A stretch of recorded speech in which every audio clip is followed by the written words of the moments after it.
అలసిన మీ శరీరానికి శక్తి, బలం, ఆరోగ్యం కావాలా? Second shilajit resin.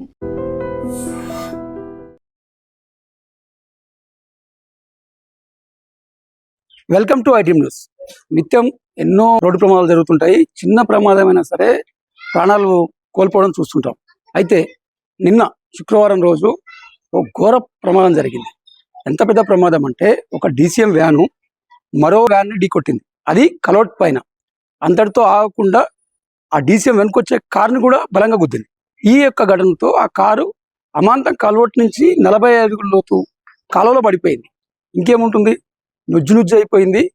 అసలు ఆ యొక్క మిగతా వాతావరణం చూసిన వారెవరైనా సరే దాంట్లో ఉన్నోళ్ళు ఎవరు బతికుండరు అని అనుకుంటారు ఎవరైనా సరే. కానీ అదృష్టవశాత్తు అక్కడ కారు నుజ్జు అయినప్పటికీ ఎవరికి ఏమీ జరగలేదు. ఆ కాలువలో నీళ్లు ప్రవహిస్తలేదు. ఖాళీగా ఉండడంతో పారిశుద్ధ కార్మికులు ఎవరైతే ఉంటారో వాళ్ళు చెత్తను డంప్ చేశారు. అక్కడ సరే అధికారికంగా అనధికారులు చెత్తను డంప్ చేశారు. కుప్పలాగా ఏర్పడింది. కారు వెళ్ళి ఆ కుప్ప మీద పడడంతో వాళ్ళు ప్రాణాలతో బయటపడ్డారు. అయితే ఆ యొక్క ప్రమాదం జరిగి 4 ప్రయాణికులు ప్రాణాలతో బయటపడే మరుక్షణమే ఏ డీసీఎం వ్యాన్ ముందు అయితే ఏ వ్యాన్ గుద్దిందో ఆ యొక్క వ్యాను కలవట్టు వేలాడుతూ అలాగా నిలిచిపోయింది. ఆ యొక్క గుద్దినటువంటి వ్యాన్లో ఇనుప చువ్వలు క్రమంగా కారు మీదకి చేరడం స్టార్ట్ చేశాయి. అది గమనించిన ప్రయాణికులు ఒకే ఉదుటున పక్కకు తప్పుకోవడంతో క్షణిక కాలంలోనే 2 ప్రమాదాలు తప్పాయి. ఈ యొక్క మృత్యు నుంచి తప్పించుకున్న వాళ్ళు నిజంగా అదృష్టవంతులని చెప్పాలి. అసలు ఎవరు అదృష్టవంతులు, ఎక్కడ ఈ పెను ప్రమాదం జరిగింది ఇప్పుడు తెలుసుకునే ప్రయత్నం చేద్దాం. మే 30వ తేదీ శుక్రవారం సాయంత్రం 5:45 సమయంలో ఖమ్మం జిల్లా వైరా మండలం స్టేజ్ పినపాక వంతెన వద్ద ఒక్కసారిగా భారీ శబ్దం వినిపించింది.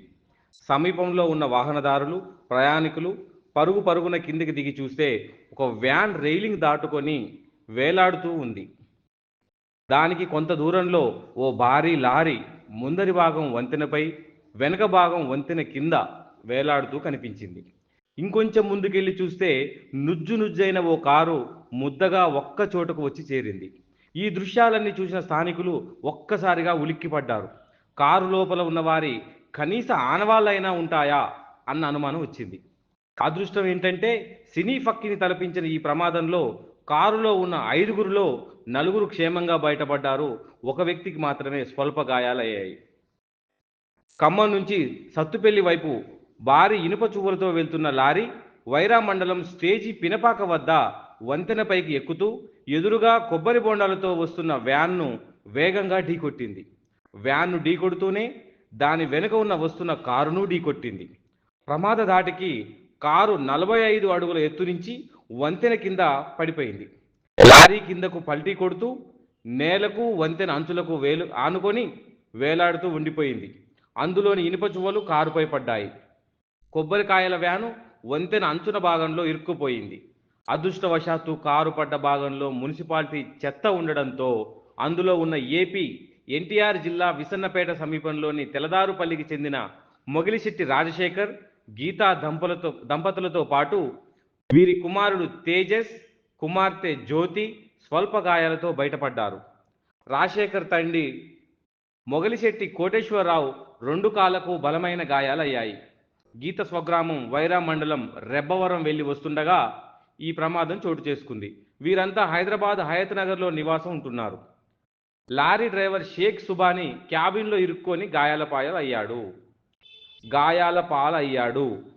గాయపడ్డ వారిని ఖమ్మం జిల్లాలోని ప్రైవేట్ ఆసుపత్రికి తరలించారు. వ్యాన్ డ్రైవర్కు స్వల్ప గాయాలయ్యాయి. ప్రమాద దృశ్యాలను చూసిన వారంతా భయపడ్డారు. పోలీసులు కేసు దర్యాప్తు చేస్తున్నారు. అంత పెద్ద ప్రమాదం జరిగినా ప్రాణ నష్టం ఏమీ జరగకపోవడంతో అందరూ ఊపిరి పీల్చుకున్నారు.